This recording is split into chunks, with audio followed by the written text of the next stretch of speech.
It's a very toxic process to build a surfboard. You know, Okay. there's this foam that's toxic, and then there's this resin and all the chemicals that go into glassing the board. It's not great for the environment. And I started doing this in my parents' house, and they didn't know what I was doing. And they're like, "What is that awful smell? You know, like you're gonna kill Eric's the got a dog." crystal meth lab in the Exactly, basement, right? for sure. Today I sit down with Erik Ingersoll. He's an expert in the surf apparel game and has worked with global brands including Hurley and Nike. He is also on the co-founding team of a new brand called IPD Surf that is changing the game in the surf apparel industry. Stay tuned for this episode and enjoy. My name is George Stroumboulis, and I'm extremely passionate about traveling the world, meeting new people, and learning about new businesses. Join me as I sit down with other entrepreneurs to learn about their journeys. This episode of Invigorate Your Business starts now. We're going to talk about some exciting stuff today. An industry, again, I know very little about, surfing. We're sitting here with Erik Ingersoll, who is an expert in the surf apparel space, clothing, from a finance standpoint. So before we actually get into the show, we're going to put up all the background on you, and we're going to talk about that. So we don't have to go into too much detail, but welcome. Appreciate you making the time.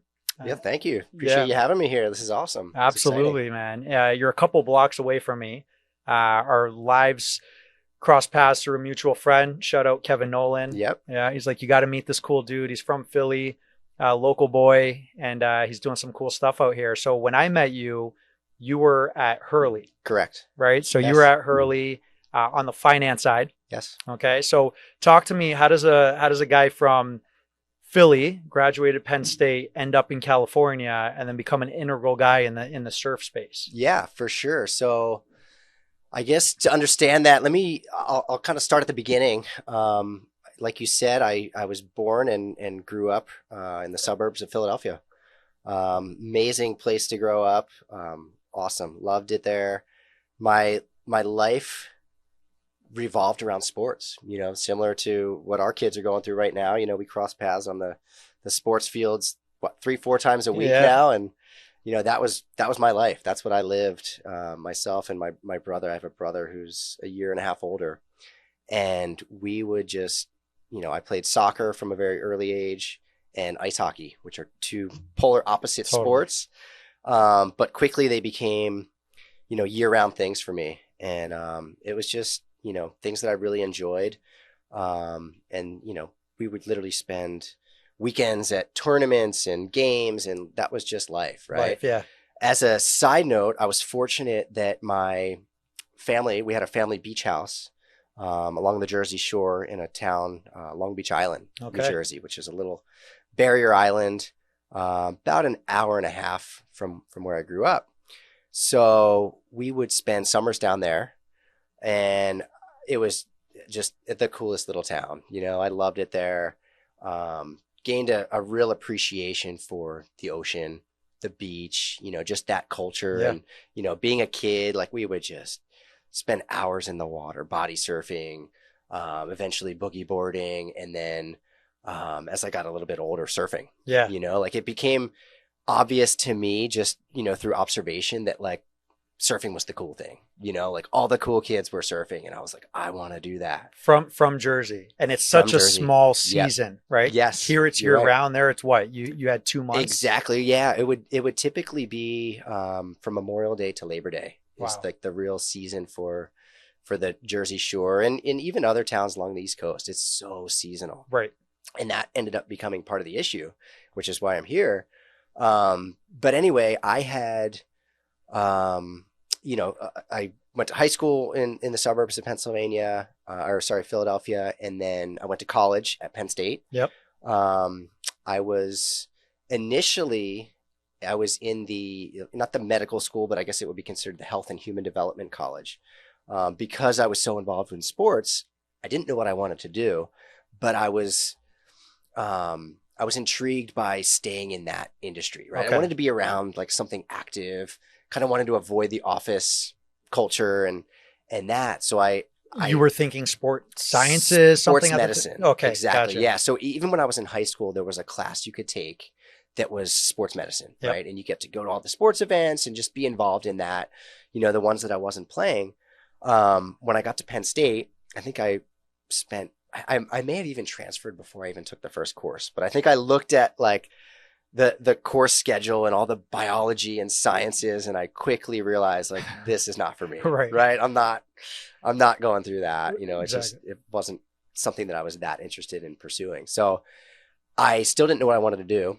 I transferred to the business college. Okay. And I knew at the time that business, studying business is such a broad-based field, right? You can do anything. And honestly, I would recommend that to anybody that's not sure of their specific path. 100%. Outside of, if you want to be a doctor or lawyer or whatever, you go down that path. But if you don't, business is such a good, broad base. That's great. Great advice on that. Yeah. Like just, it opens up everything. For sure. And then you could go be a beautician, air conditioning person, 100%. Whatever it is, but that's such a strong foundation. Yeah. And it's unfortunate that I don't think, at least my high school didn't, but high schools don't teach that business and finance,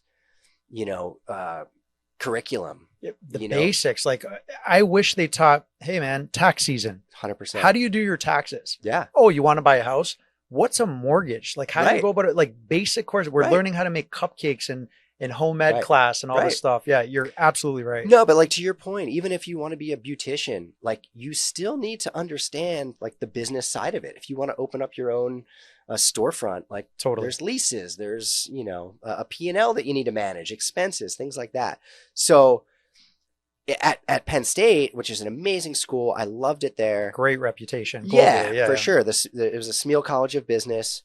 I gained that base, and my focus was really on the operations side, Okay. which again it's a pretty broad-based area of business. I was exposed to finance, accounting, as well as supply chain, inventory management, and also data management. Data. Which, Okay. which, in the story you'll learn that was a big part of my early career too. Upon graduating, I moved back to where I grew up, Mhm. which was outside of Philadelphia.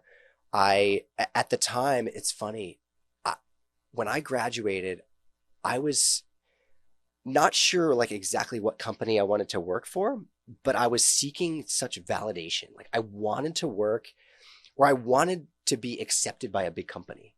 Like if a big company came and they're like, hey, we want to interview you and want to give you a job. Yeah. To me at the time, that was such validation. It was like, oh my gosh, like Where did that come from? Was it coming from I a don't top know. school and it was like, hey, I'm not sure. oh, yeah. I'm not really sure. I think it was just like, when you graduate, you're kind of lost in the corporate world, and you're like, so low on the totem pole, and you're like, I just want like to get an offer. Yes. Right. Yeah, So I had applied to a few companies and ended up getting an offer pretty quickly, with a company based out of Malvern, Pennsylvania. And it was a big company that was in the document solution space. Okay. Right. And they were publicly traded. I think it was like a $5 billion company at the time. Maybe starts with a X, maybe. Yeah, for sure. And anyway, I was in the operations side of the business, Yeah. Managing their, data and inventory and just certain stages of their inventory. And I had a really good mentor who was my boss. So he actually was, he had a finance background, but he was working on the operations side of the business, supply Okay. chain. And he really taught me about, data integrity and just like being able to work with senior management and things like that. I remember from, early in my career, I never had an issue like communicating with or working with, the top level, Yep. the executives, the CEOs, like things like that. It was just never, a lot of people get nervous in that situation. And it was always comfortable for me. Yeah. And I think the other side recognizes that, and it helped me a lot in that, just everybody's just people, right? Yeah. Everybody's got personalities. And To your point though, you specifically, you have a very special way of communicating with people. Like when we first met, I'm like, oh, he's just a good dude. Right. Honestly, when Kevin introduced us, he's like, oh, I have a buddy at Hurley. Let's go. And I think we went to A's and grabbed dinner, or it was somewhere like that. And again, you don't realize the level and how high up you were and what you were doing. It was just a cool dude, East Coast mentality, just kind of nice guy. And then you see that. And then over the years, like you said, through, you know, birthday parties or whatever, you see, like, you will talk to the guy serving the tacos at the taco truck the same way to the guy that owns the facility where the party is. Right. Yeah, you have a real skill in being able to do that. Yeah. Thank you. Thank you for that. Honestly, I would probably attribute that to my dad. My dad's like that, you know, like he will treat everybody the same. Doesn't matter who you are, what level you are, awesome. You know, and he's a conversationalist. He loves to talk. So just loves telling stories. Corporate background, your dad, or is he? He's, corporate background. He's been working with a fabric company, actually, sell like leathers and fabrics and things like that. But he's on the sales side. Okay. So he manages the sales force there in the US. So he's probably getting close to retirement age. I keep asking him, but he's always like, oh, give it a little bit more time. Yeah, so let him milk that. Exactly. Work. Sure. Yeah, for sure. But anyway, so working at the company that, you know, I first started with after I graduated, you know, I got that validation that I was looking for. And I kind of realized pretty quickly that, like, okay, this is cool. I'm in the workforce. Not really what I want to be doing. Sure. Like not the company, right? The work was fine. I was, you know, cool with that. And I was doing well with it. Like I said, I had a really good mentor. And because he had a background in finance, he eventually moved over to the finance side. Okay. I didn't per se have a finance background, but I had taken a bunch of finance courses, accounting courses, things like that. So I knew enough to be dangerous. Okay. Where we connected was on the data management side, right? Like we just worked really well together. When he moved over to the finance side, he asked me to come with him. And he kind of explained it like, hey, it's the same thing. Data's data, you know, like you're obviously managing data the same way that you would if you're talking about inventory or talking about, you know, a P&L. In the same company, he moved over and brought you. Okay. Exactly. Yep. So I ended up moving over to the finance side and never looked back. Okay. You know, I enjoyed that. I enjoyed seeing, like, kind of, it's kind of like the behind the curtain view of a company, you know, knowing what's going on in the company. And this was a publicly traded company at the time. So it was cool to see that information. But like I said, the widgets weren't exactly what really drove me. Yeah. Right. You know, and you still had sports in the back of your mind. Still had sports. And also, you know, because of my connection to the beach and the ocean, I was spending a lot of time there.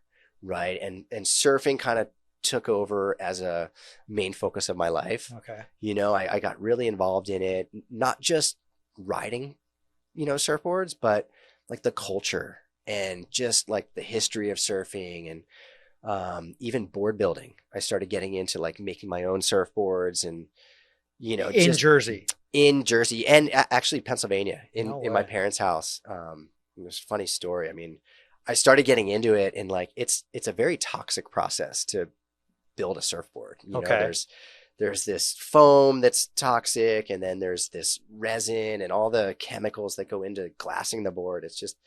It's not great for the environment. And I started doing this in my parents' house, and they didn't know what I was doing. And they're like, what is that awful smell? You know, like you're going to kill Erik's got a crystal meth lab in the basement, right? For sure. Yeah. It was kind of like that.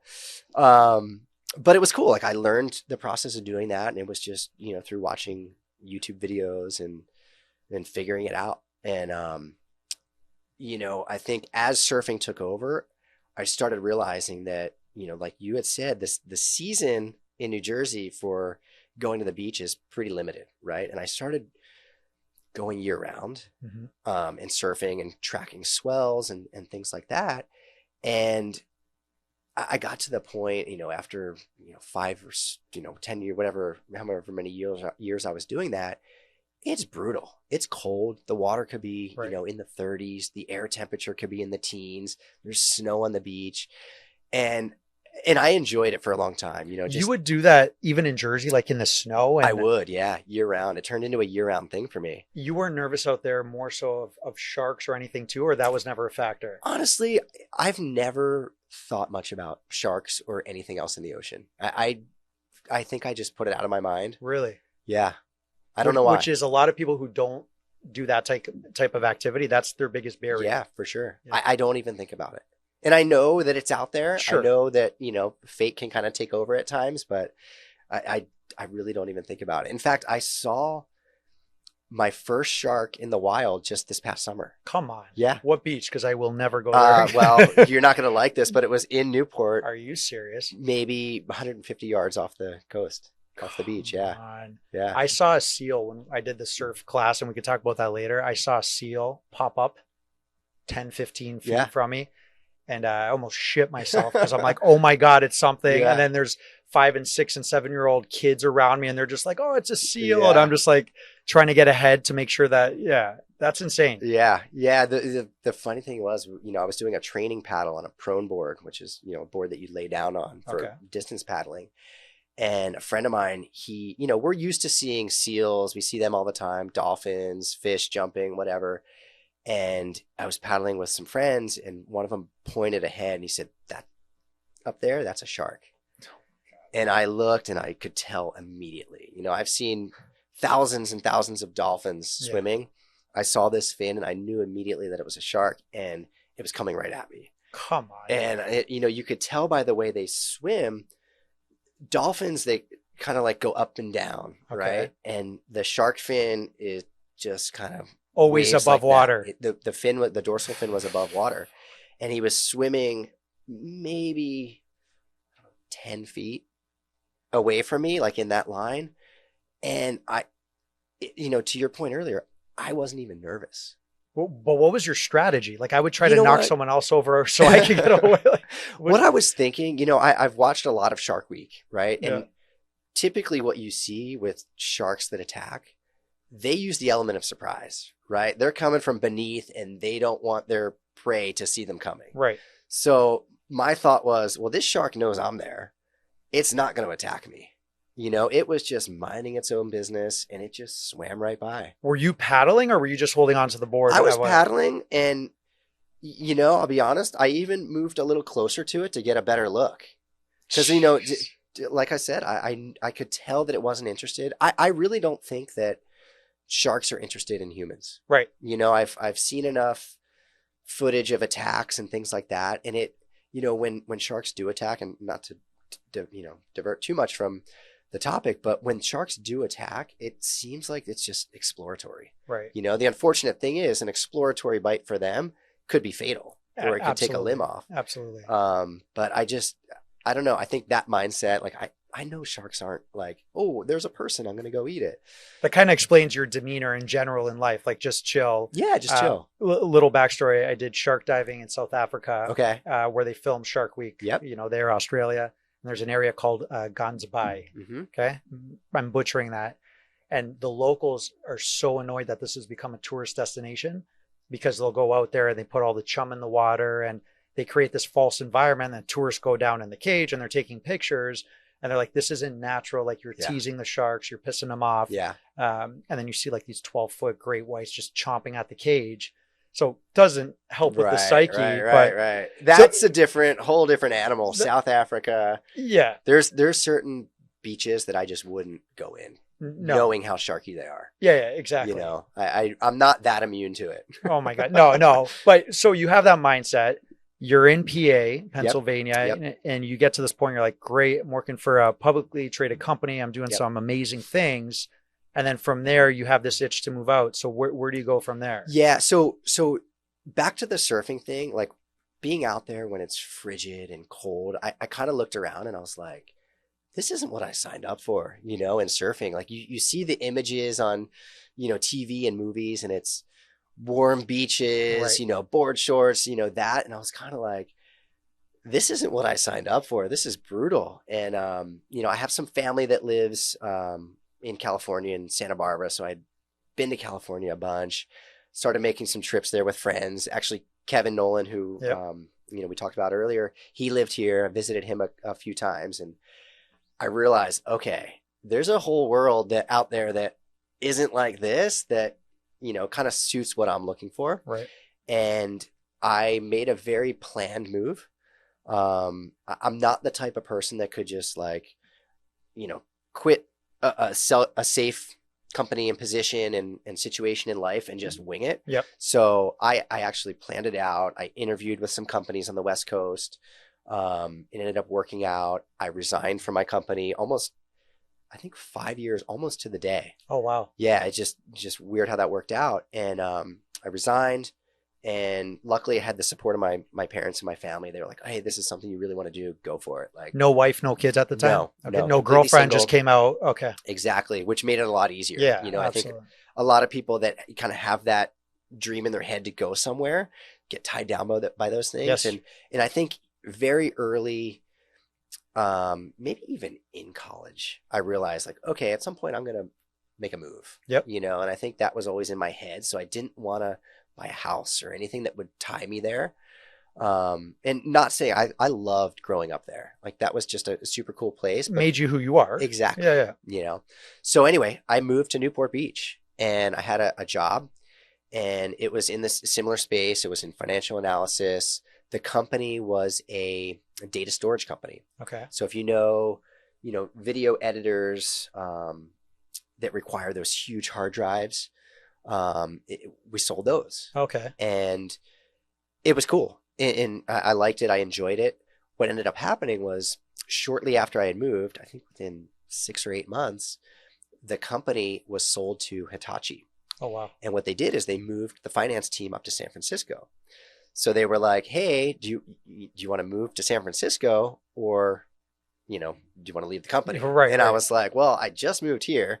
I specifically picked Newport because, I really enjoy this area. I decided to resign. Okay. Okay. And the controller at that company, he just happened to have a friend that worked at Hurley. I think it was, I think they went to college together and remained friends. And he said, I know you're super into surfing. I have a friend who works at Hurley. She's looking for exactly somebody that does what you do. Stars You aligning. interested in, maybe interviewing? And I had literally just, I was still with the company, but just, decided, hey, I'm not going to move to San Francisco. And I said, yeah, absolutely. Like that's a dream situation. That wasn't even on my radar to work for. You weren't on surf Indeed or brand. anything. Like this just happened organically. No, I like growing up in Pennsylvania, working for a surf brand was not something that you typically think about. Yeah. It's an amazing thing. And I had just always known like, oh, it's so hard to get those jobs, So anyway, the stars aligned. I interviewed and got that position. It was in finance, of course. I was reporting to the VP of finance at the time. Really quick. I'm just there we sure. go. Yep. Which was awesome. I was like, I finally found this company where I felt home. Yeah. Like I was with like-minded people that enjoyed surfing. It was encouraged to surf. The company culture at Hurley was just second to none. What was what you guys sold? Like that whole image of surf free. Was that the same in the work environment as well? Absolutely. So everyone there pretty much loved surfing, loved the environment. Okay. Yeah, that mindset, the surf culture, everything just bled through that company. Okay. And I will say this, just to give you a little bit of background on Hurley. So Bob Hurley, who started Hurley, his roots were actually in surfboard shaping. He used to make surfboards in this area, in Huntington Beach and Costa Mesa. Yeah. Back in the late 70s and early 80s, right? That was his, means of making a living. And he was super well respected. And he had a big following with a lot of, locally, a lot of surfers just, he was a well respected shaper and just well respected, by the surf shops and things like that. He had a shaping bay not far from where we are right now in Costa Mesa, right off Placentia and 17th. Yep. And he had a small storefront in there where he would just sell, T-shirts and accessories, things like that. Non-branded. It was just a surf. Yeah, I'm not really sure. I think it was probably just like Hurley surfboards or, sell some wax or yep. leashes, whatever. I don't even know if leashes were a thing then. But anyway, he had a small storefront. And what he noticed was, at the time, everybody was wearing these really short board shorts, right? Super tight and short. And he saw these surfers coming over from Australia and internationally, and they had these cool, longer board shorts. And he was like, I got to get those. I got to get those for my shop. You know, I'm going to sell those. So he tracked down the guy who made those. As it turns out, it was Gordon Merchant from Billabong in Australia. Wow. So I reached out and he said, hey, I want to get some board shorts to sell in my shop. You know, and I think Bob really, the way I understand the story is he just wanted to sell it in his little storefront. Gordon Merchant was like, okay, I want this guy to distribute my board shorts in the US because it was just an Australian-based company at the time. So through some negotiation, Bob became a distributor of Billabong. You know, I think he maybe bit off a little more than he, you know, could chew in the beginning, but figured it out. And was Billabong at the time, they were a growing brand, yeah, right? Yeah. I think Billabong started in the early 70s. This is probably 1980, 81, 82, something like that, where this, you know, Bob connected with him. And Bob, I guess by default, became the US distributor of Billabong, right? Wow. And he distributed it so well that kind of took over his surfboard shaping business. You know, that surfboard shaping, like I said before, is a messy, not super profitable business. Whereas I think he was finding some success in distributing Billabong, right? So he built that company up in the US all through the 80s and all through the 90s to be bigger than the Australia, you know, company. So, which we all know now, Billabong in Canada as a little kid, I would have a Billabong shirt. Exactly. Totally unrelated to surfing. Yep. But it made its way up there as well. Yeah. Billabong was a massive company, you know, and for whatever reason, Bob in the late 90s decided, you know, I've been doing Billabong for close to, you know, 15, 20 years. I want to do my own thing. And it shocked a lot of people in the industry at the time. And he actually gave back the license, you know, and people were like tripping out. What like, are you oh doing? my God, what are you doing? Like you're crushing it right now. This is such a successful business. And funny enough, the Billabong headquarters were where Hurley is now in 19th and Placentia. Yep. And literally just flipped it. Gave back the license and just started Hurley, same location, a lot of the same employees, a lot of people that, you know, worked at Hurley when I was there were from the Billabong days. No way. So just really quick on there, for people not familiar with the United States, California, this area that we're in, so we're in the state of California, we're in Orange County. Yep. This specific area of Newport Beach, Huntington Beach, for the viewers, we'll put up a map, Costa Mesa. It's the hotbed of surf culture USA. Yes. A lot of the brands are here. Yes. Right. The surfing. That's why you moved here from Pennsylvania. So like this is the hotbed of all things surf, right? It is. You're right. You're right. I should have mentioned that. There's, you know, just within a couple blocks in Westside Costa Mesa, there's a lot of big brands. Yep. Hurley, Volcom, Ruka, like literally within like 3 or 4 blocks, you know, and it not sure why that is. It's not like the waves in Newport are like, you know, these amazing waves, but I think it's just, you know, centrally located between, you know, LA and San Diego. So, you know, obviously there's a massive beach culture there. Totally. So maybe that plays into it. Vans as well. Vans as well. Yep. Vans, you know, started, I think, in this area. They were in Cyprus for a while and then just redid their headquarters in Costa Mesa. That's right. Amazing headquarters right off the 5, I think. Yeah, really nice. Yeah. So sorry, back to so Costa Mesa, Bob. Yep. Hurley overnight becomes no more Billabong. It's Hurley, his brand. Exactly. Okay. Yep. So and there were a lot of things that happened right off the bat that propelled Hurley into the stratosphere, like on day one. You know, like if you remember at the time, now this is 1999 when Hurley started. You know, MTV was a big thing back then. You know, there wasn't social media, no iPhones, things like that. So seeing surfing on TV and things like that and on a screen was just few and far between. Right. So there was one really big thing that happened. If you remember, MTV was huge in the late 90s. Huge. I mean, just massive. Kids watched it. Bob and a lot of the people he had worked with had connections. You know, at the time when Hurley was started, it wasn't just about surfing. It was music, art, you know, skate, surf, like all these things bridging youth culture, right? Gotcha. So there were bands that Bob was friends with, and people that he worked with were friends with, that connected these bands to the brand. One big one that really helped was Blink-182. Huge at the time. Huge band at the time. This is late 90s. Blink-182 would wear Hurley gear when they would go on stage. That's right. So there was a MTV Music Awards in the late 90s where Blink-182 came on stage, and I think they were required to tape over the logos by MTV. Wow. And right before they went on stage, they ripped the tape off, and it was like Hurley front and center, and like huge moment for the brand. And I think it just exploded, right? Kids wanted to buy Hurley, and they were, Hurley was successful right out of the gates. It's incredible. At the same time, now fast forward to the early 2000s, Nike was looking to get into the surf space. Nike was looking for a young up and coming brand to acquire. Nike acquired Hurley. There's a funny story about Bob meeting Phil Knight and the Nike team when he went to pitch it. And, Nike was very corporate at the time, very, very established, very successful.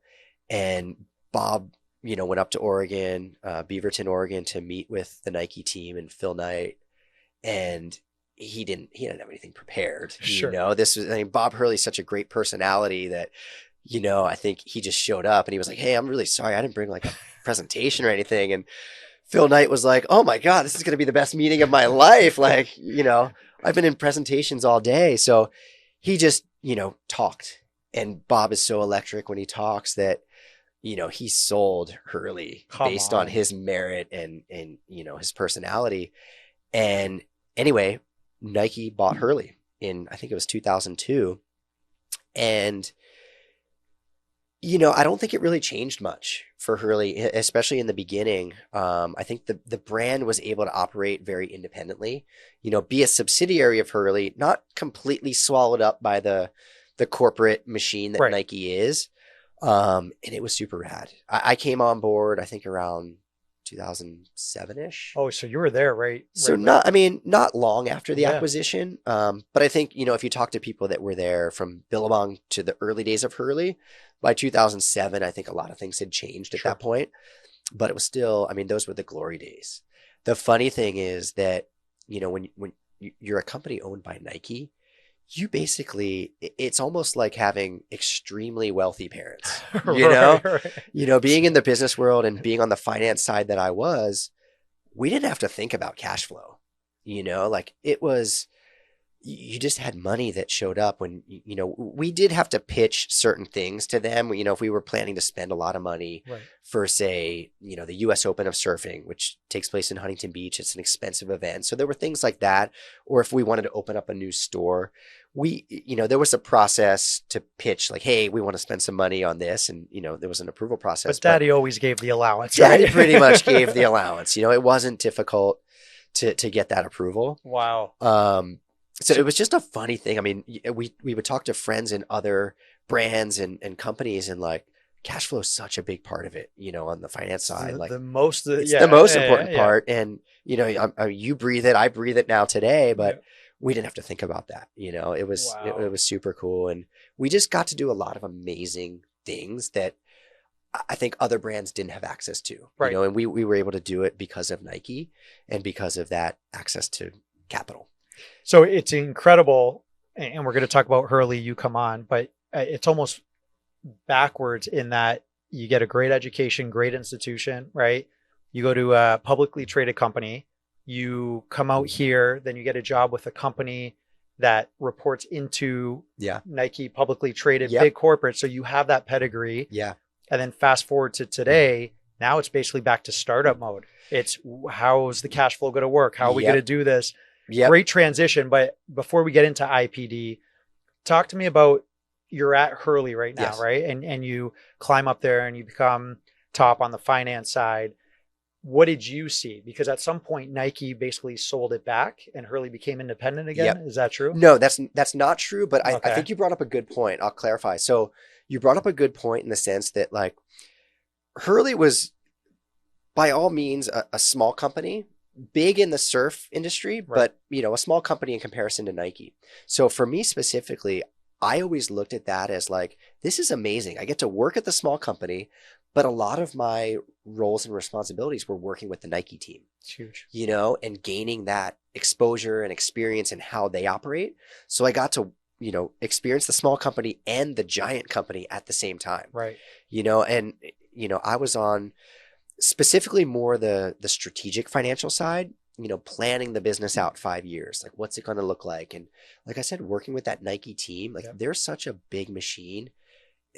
They're a pretty well-oiled machine. Right. Not saying they're perfect, but it was a great company to plug into. Yeah. So let me ask you. Okay. So when you're, and again, this is it could be a long-winded answer, but when you're doing strategic planning 5 years out, yep. Right. And you're reporting into Nike, you're doing it for Hurley. What does that even look like? Who are you sitting down with? Are you sitting down with the Bob Hurleys of the world? Are you talking to sales? Like, what were you doing at that point to help formulate these plans? Yeah. So I had gained a lot of really good contacts at Hurley, just friends. Being on the finance side, it was always, almost like us versus them, and I think I sort of broke down that barrier because most of the true finance people aren't like passionate surfers, and because I surfed, right? Yeah. It's like because I surfed and I was so into it, I think a lot of, the design folks and the marketing folks appreciated that, and it broke some barriers down where we could, work together better than, somebody that didn't understand the surf industry, right. And so like that process would be just meeting with the sales team. Okay, guys, like, what are we looking at for these accounts over the next couple of years? How can we grow those? What markets can we get into? What accounts are we planning to grow? What accounts do we want to divest of internationally? What territories are growing right now? So like literally planning it soup to nuts, full P&L. Like we would start on the sales side, see what the revenue is going to look like. Right. Then meet with all the key stakeholders on the expenses, key departments, and plan out like headcount, expenses, just everything, literally down to the penny. Like, okay, how is this company going to work and be profitable for the next 5 years? So it's a good point to bring that up because it was, at Nike, I don't think the finance folks that I would deal with, they never had full P&L exposure. They would be very hyper focused on one thing, be it, margin improvement or expense analysis. Okay. And I was always looking at the full picture, full P&L, like everything, and I always wanted that. And I always liked that. As it kind of progressed in the surf industry at the time, just kind of a little side note, a lot of the brands that had started out as, and this will segue sort of into IPD, but a lot of the brands that started out as core and super surf centric, the founders were super core. Everything matured, through the 90s, through the early 2000s. Like it was a heyday for surf. Okay. If you remember like extreme sports, like X Games, all that stuff was like just exploding. Companies were going public. Yes. Companies were owned by private equity. It was, founders were cashing out, right? And it was a weird time, although a very prosperous time for the surf industry, because I think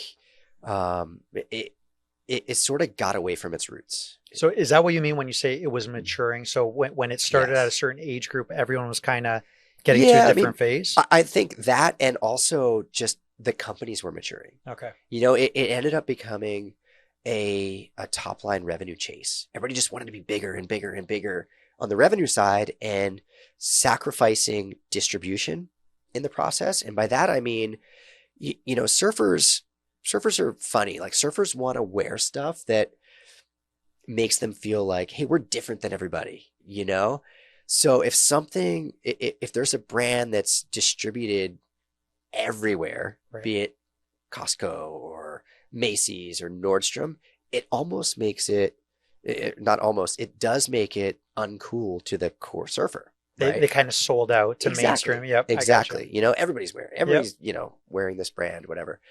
And it's happened to a lot of brands historically, if you remember Gotcha and OP, those brands had their moment. they got a little bit too big and over their skis and ended up collapsing. Yep. You know, the demand just kind of shifts. And When you're buying them, and you can buy them in like a Kmart, you know that it's exhausted. exactly, Yeah. exactly. It just kind of goes through a little bit of a cycle. Yep. And I think that's the challenge with brands, staying core, but also, you know, being big enough and profitable. But then it brings the question, like, what is big enough? Exactly. You know, Yeah. and even at Hurley, we went through this exercise where we just felt like we were chasing revenue, you know, and it's not always the most profitable.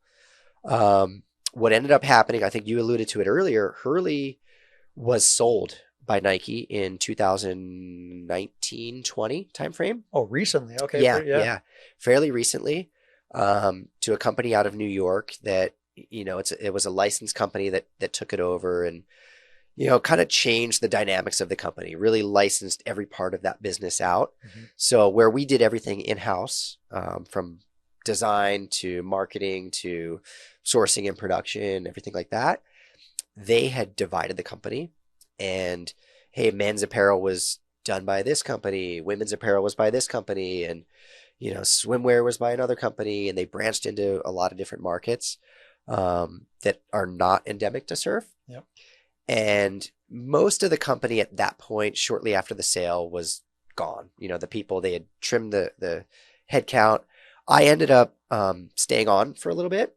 I stayed for, I think, a year. And, you know, I had moved to a role that was more like it was the CFO of the retail division. Mm-hmm. So over all the stores, the owned stores that they had, and the e-commerce business. And was the majority of their sales at that time online? no, it No. was still, I mean, fairly large for a surf brand, but I'd say probably only 15% of the business Oh, wow. at the Okay. time. And you know, like that's the big opportunity, right? E-commerce, everybody's talking about e-commerce. It's the future. It's this, it's that. What I ended up doing, so I resigned. Yep. After a year. They had wanted me to stay on a little longer, so I ended up staying on for a couple more months to consult and just kind of make the transition a little Yeah. bit smoother. You know, I don't want to burn bridges or anything like that. So I stayed on. I made sure it was a smooth transition. So I had resigned around the same time that I resigned. You know, I had left Hurley. Some friends of mine from Hurley were chatting, and they were talking about starting a new brand. And the proposition was, hey, we want to take the surf industry that's kind of, you know, for the most part, all the big brands have sold out or owned by private equity and or publicly traded. And we want to go back to the roots of surfing.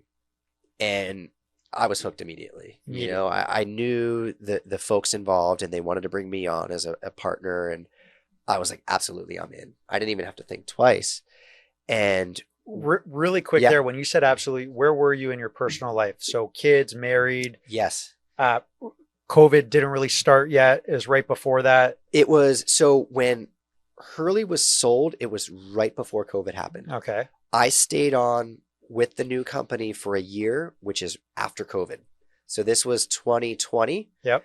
I resigned at the end of 2020, stayed on for a couple more months into Yeah. 2021. I am married. I had 2 kids at the time. I now have 3. Yeah. Own a house, you know, like pretty, Yeah. you know, need to be responsible. I'm Yeah. not, like I said before, I don't wing things like that. You Yeah. know, I had a little bit of a savings built up where like, okay, I can swing this. Yeah. You know? And that's a big deal. That's why I wanted to bring Yeah. light to that. Like you had a child during COVID. Yes. You leave corporate background. Now it's like, Yes. shit, let's Yeah. go. Let's start this. Yeah. That's pretty amazing, kind of leading into the IPD. Yep. Yep. Leaving a very safe environment, you know, a steady paycheck, things like that Yeah. is always tricky. And, you know, I think I planned it out okay.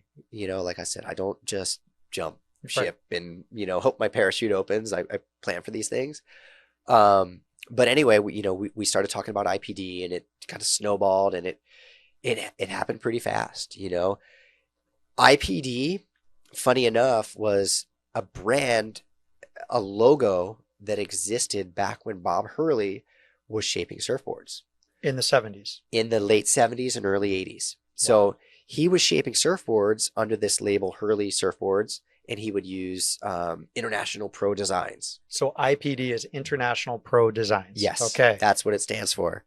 And what he was trying to do at the time, he wanted to break down barriers between surfboard shapers. He wanted to progress boards. He wanted to make them lighter and faster and better performing. And he wanted to share ideas between shapers, right? Like, hey, like you tested this design, does it work? Like let's get together and share ideas. Kind of like a, I think, what is it? Universal Laboratories or Underwriter Laboratories that electronics use to say like, hey, this is certified. It was like a stamp of approval. And what he had found at the time was surfboard shapers didn't want to share ideas back then. They were very much like, this is my protecting protecting their own stuff. So that logo, he had put it on his boards, and it became like a little bit of a thing in the 80s. Really? What we're finding now is a lot of people that see the IPD logo and how we've adapted it to apparel. They're like, dude, that's insane. My first surfboard had an IPD logo on it. Like, brings back a lot of memories for them. Oh, that's great. Yeah. I didn't know that connection. Yeah. So he had owned that logo, and it just kind of sat in the background, all through the BILLABONG days and all through the Hurley days. So it was a no-brainer when we wanted to launch a new brand. We're like, hey, this actually has some history. Right. There's a story there. We're not just making this up. Like, exactly. Poof, like there's this new brand. Like, no, there's actually a story, and it goes back to board building, and it totally resonates with where surfing is today. It's all about boards. Okay. Shapers, giving shapers that empowerment to like do their thing. There's a lot of backyard guys that are doing it, and it's just super cool, like this board building culture. So when we decided to launch it, IPD was, that was it. It was like, a natural fit. It was a natural and fit. it survived the acquisition, the resale, and everything. Exactly. Bob was smart. Before he had sold all of his IP to Nike, he knew that he was giving up everything. He sold that logo to a friend of his that shaped surfboards and said, hey, you take this. Park it. Take it. Yep. And the guy, the shaper, Asaku Murata, he still shapes today. He used the IPD logo on his boards. When we approached him and said, hey, we want to do something with apparel, it's like, absolutely. He's a Japanese shaper, and part of their culture is like very respectful. And he wanted to give the logo back to us. And we're like, no. Because, the Hurley Take family, $1, we'll buy it back. aside from myself, the Hurley family is but Bill Hurley and his brother Bob are part of IPD. Okay. So when I say we wanted to start this brand, the Hurleys are now part of IPD, not Hurley anymore. That's huge. You're aligned with that greatness. Yes. Right? Like in this space. Yes. That's huge. Yes. So they're part of this team. Yes. You're part of the founding team. Yes. And so this is exciting. Yes. So I'll clarify. Bob Hurley he's retired. Yep. Bob is mostly retired.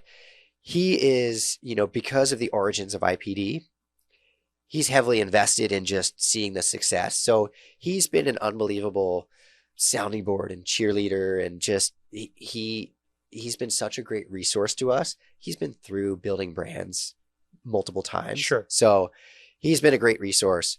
We've kind of taken it. We're like, hey, we don't want to rely on Bob to build this for us, but he's been a great resource. Yeah, he really has. His brother Bill is involved in the day-to-day. He's one of the partners, along with Mark Simpson, who's on the sales side, Seth McKinney, who's also on the sales side. He does a lot of the operation stuff too. But our founding core team, you have myself on the finance side, Mark and Seth, who I mentioned, they were part of the first round of sales reps that Bob hired at Hurley in 1999, specifically working with surf shops, right? So when we started IPD, our proposition for the brand was, hey, all these other brands that are huge and matured, their distribution model is out of whack. It's everywhere. They're sold everywhere. We want to reel it back into the roots of the surf industry. Right. We want to sell to surf shops. We want to support surf shops. That's really the backbone of the industry. So Mark and Seth, through their careers, had always worked with surf shops. That was their, bread and butter. Yep. So they, their integrity in the industry and, their respect from the accounts is second to none. They've never burned bridges. They're just, good people. Yeah. Exactly. Yeah. So when we started the brand, meeting with these accounts and saying, hey, this is what we're going to do, or this is what we're doing. Getting placement was the easy part. You know, it was like these guys, you know, they have 20-year relationships where these accounts are like, hey, say no more. We support you. We're in. That's incredible. Right? Which any new brand trying to do that, that's the hardest thing. Yeah. And this is not Joey and Timmy fresh out of college that are like, hey, we want to start a surf brand. Let's print some tees. We had a pretty experienced team to rely on that we, you know, built. We were able to handpick some super talented people that have experience in making product, the fits. Shout out to, you know, Chris Hurley and Sherilyn Miller. You know, they dialed in the product from day one, Really? You know, and they have a tremendous experience in just fabrics and working with the factories and understanding what fits, what doesn't. So this is it's a very established team. And I think the accounts, the surf shops that we pitched to understood that. Okay. They're like, hey, this is a team that we can rely on. We know these guys are going to build amazing product. That's incredible. Yeah. And it says a lot about you coming, you know, finance person. You can find finance people, but someone who is good, has corporate experience, Right. and embodies like that culture. Right. I'm sure you could probably find only a handful in the world. Yeah. Right. Like someone Yeah. that's a crazy surfer, passionate about it, and knows what they're doing. Yeah. Yeah. That's Yeah. incredible. So we ended up launching the brand in June of 2021. Okay. And like I said, getting in the accounts was the easy part. We knew that the hard part is to build the brand up, the brand itself, like make kids want to go into the shop and buy IPD, make it such a rad brand that, you know, our target consumer, these core surfers, no matter your age, if you love surfing, like this is the brand for you. Right. Like that's the part where we know, okay, this is what we need to do. Our work's cut out for us. And that's what we're doing right now. We're building brand awareness. We've brought on a super talented team to help on the marketing side, just make this brand super rad. Yeah. You know, what we want to do is disrupt what's going on in the industry right now. All the other brands are swimming this way. We want to be the salmon swimming upstream and be like, hey, this is how it used to be. We're bringing it back to that. And the clothes are functional. They're great. It's a cool brand. Exactly. So do you target teenagers and hope that they grow with you over the next 10, 20 years? Is that the plan? Or do you target guys in their 40s? Like what's the strategy? You know, honestly, I wouldn't put an age on it. I would say it's more of a mindset. Okay. It's like this, you know, it's kind of punk rock. Like that's how surfing started. Surfing was like this rebellious thing, like going way back to the, you know, 50s, 60s. It was a rebellious thing. It was like, hey, like kind of F you to society. We're surfing. Like we're not doing this, you know, get a job and thing, you know. Obviously it's changed immensely now. There's, you know, surfers that have coaches and trainers and things like that. So it's evolved, but what we're trying to do is appeal to, you know, surfers and even just skaters, you know, if you're interested in music or art, just that mindset of like, hey, this is punk. Like this is how, you know, this is bucking the trends a little bit, you know. I don't, you know, kids specifically, you mentioned youth, like kids don't want to wear what their dad's wearing. No. You know, and I think in the surf industry right now, there's a few smaller brands that are making strides. Most of the big brands, because of the distribution, they're so heavily distributed that, you know, your dads and grandfathers are wearing the same brands as kids. And it's like, we want to provide a brand that's like, hey, this is for surfers, right? You know, right. Or for anybody with that youthful punk mindset. So when you look at, so that's the mindset. Is it geographic as well? Is the audience California based, or is there this type of community in Australia? Is there in Jersey? Is there it's in everywhere. Ireland? Is it It's just everywhere. the mindset you're trying to tackle? It's everywhere. You know, obviously the surf industry is pretty centric to California. Sure. We have distribution. Honestly, the East Coast of the US, they're more surf stoked than anybody. Really? You know, here everybody's a little bit jaded. You know, it's so in your face. Everybody's, you know, the waves get good pretty often. Yeah. I saw it even when you know, growing up on the East Coast, like you don't have access to it, you know, like here you could paddle out in Newport or Lowers in San Clemente and you're surfing with the best surfers in the world. You could paddle out, Kelly Slater could be out there. That's crazy. On the East Coast, you don't really see that. So when you do see it, you're like, oh my God, like so-and-so or this brand's showing up at my local surf shop. I'm going to be there. That's like the East Coast shows up. Okay. And it's awesome to see. So that is so cool. There's such a great culture there on the East Coast, even in Texas and the Great Lakes. Like there's a culture there of Great surfing. Lakes. Yeah, really, for sure. It's my Lake Erie. Yeah, Lake for Ontario sure. right there. And we also right off the bat, this is a nod to Janet O'Connell. She's another individual we brought on board. She ran the international distribution at Hurley. Oh, wow. Right. So working with all the licensed partners and distributors globally. Okay. So she came over on IPD since day one. And she's been instrumental in getting the brand distributed globally. Right. So we're distributed in Central America, South America.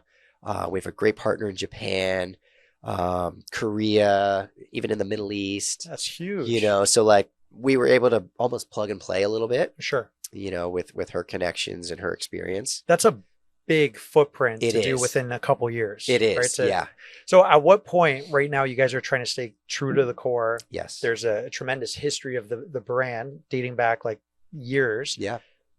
How do you balance not becoming a quote unquote sellout? Like what you said in the father's brands and accessible everywhere. Like Yeah. how do you balance that? And then the finance side on, we got to pay bills. Yep. We got to keep cash flow going. Yeah.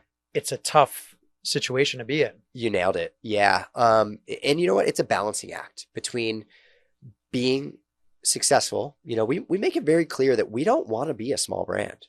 We want to take market share from the biggest brands out there, Awesome. the Quicksilvers, the Hurleys, the Billabongs, the Rukas. Like we want to be on the floor competing with those guys, not the small brands. But I think where we differentiate is the distribution, right? I think if you control your distribution, Mm-hmm. you control how core you are and you don't sell out, right? And I think that's how we can stay connected to our core consumer, and like Absolutely. we speak to them and give them a platform. Yep. That's what it's about, like we have an awesome roster of team riders, pro surfers in the area and globally that represent IPD. And it's awesome to see, like we're getting a lot of support out there. The accounts are stoked. They back us 100%. They want us to win. To your point about balancing the money side of things, it's a different life, like we don't have the bank of Nike anymore. Right.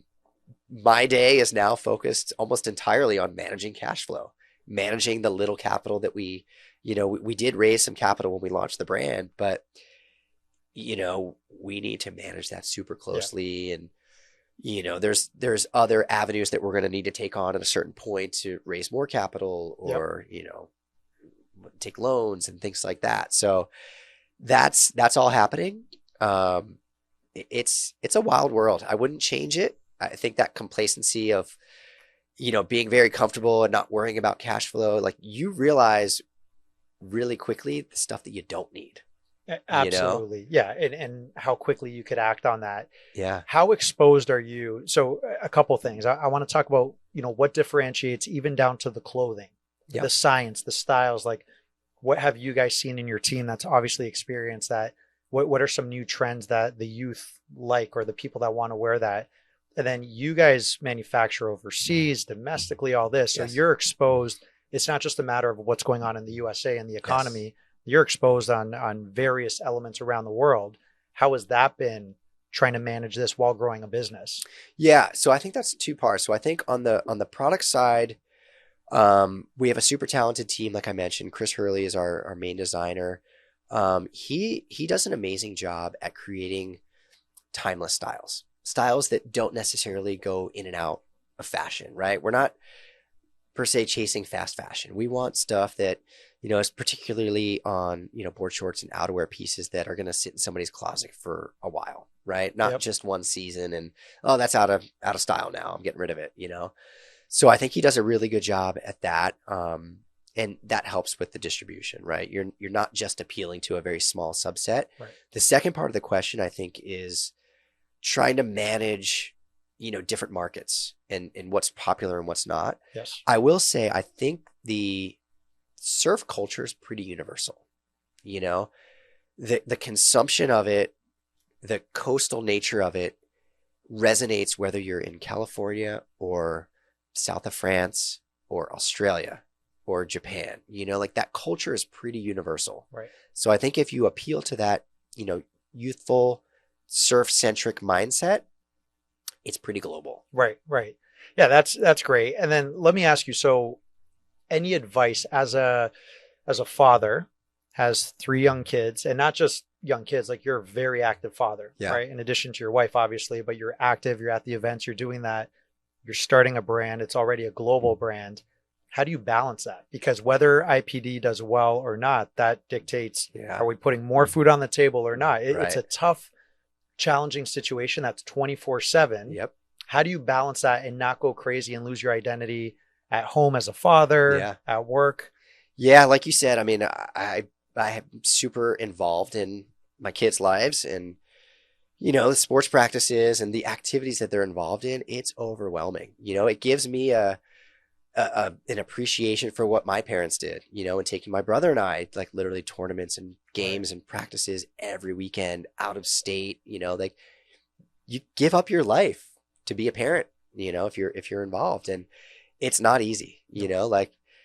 What I'll do to help balance that, luckily my schedule is a little bit flexible where I can take kids to practice and sit in the car and do work. Right. I'll bring my laptop, get a little hotspot going and send some emails or, work on the phone.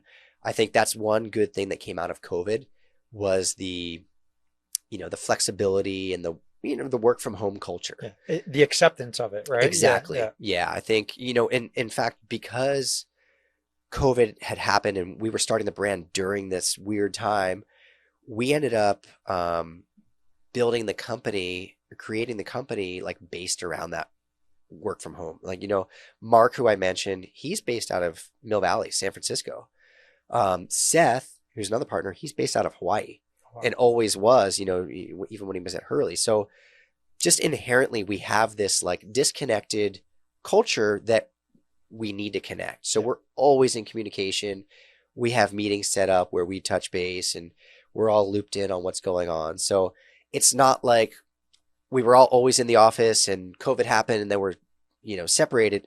We built the company like that from the beginning. Right. Yeah, that's great. Yeah. So, and I appreciate your time. This has been an amazing chat. What's advice that you would have for, the younger Erik Ingersolls back in somewhere that wants to get into an industry? They know they love something, but what should they be doing? And then on the other side of it, you guys are expanding, you're growing. There's people that want to be part of your brand. What do you look for from just a human trait aspect? If you're hiring sales, there's certain characteristics. Accounting, you need to know certain things, but on the human side, what makes you tick and want to work with people? Yeah, for sure. So the first part of that, the young Erik Ingersolls out there. So I think the biggest thing for me in my career, I think, is calculated risks, right? Finding the opportunities that, when you're at a crossroads, okay, which door do I go through? And I think, putting me where I am today, that's the one thing that I've always done. Like when I get to a point, I'll be complacent for a while until I see a door that is an opportunity and I'm like, yep, that's the one, I'm going there, and Yes. There's been not a lot, but a few crossroads in my career where I've taken that opportunity and they pan out, right? Awesome. It works, or you make it work. The second part of that question was, what we look for in an expanding team. The answer is doers, right? Not people that are going to put a resume together and say, hey, here's all the stuff that I've done or I'm going to do. It's about finding people that are doing it, and like, that's my biggest advice. It's like, if you want to do something, just go do it. Yeah. Don't wait for somebody else to hire you to do it. Just go do it. They'll recognize the fact that you're doing it and say, oh my God, this person's amazing. I need them on my team. Exactly. Exactly. I think that's the biggest thing, like doers. That's Be a great doer. advice. Yeah. Even towards our kids, like just don't talk about it, do it. Right. Yeah. And being a small brand now, you can't afford to take risks on somebody that, based on their resume or something like that. You need to see what they're doing out there. Absolutely. You can't take a risk and then go, oh, this person's not what we thought they were. No. And to that point, when you're so small and you take risks, you're investing your time to train that person, to teach them. And if it doesn't work and you're just going with your gut, man, you feel cheated at the end, because that's time you can't get back. Absolutely. And especially when you have kids and you got to travel, every minute counts, every hour counts. Yeah.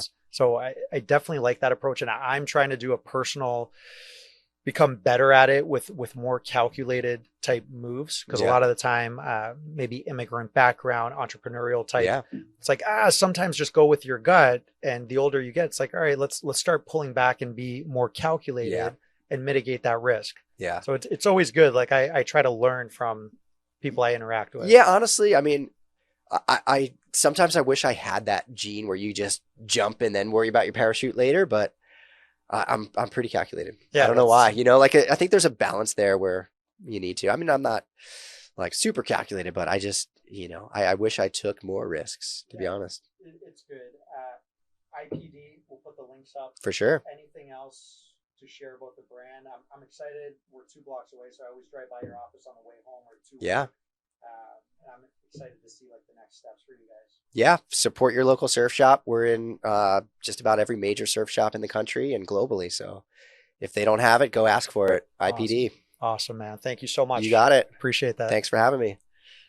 That's a wrap. All right. Thanks for listening to this episode of Invigorate Your Business with George Stroumboulis. Please hit the subscribe and like buttons and follow me on all the main podcast streaming channels. Also, please share your comments when you can. I appreciate your help in expanding this network to a worldwide audience. Until next time, stay invigorated.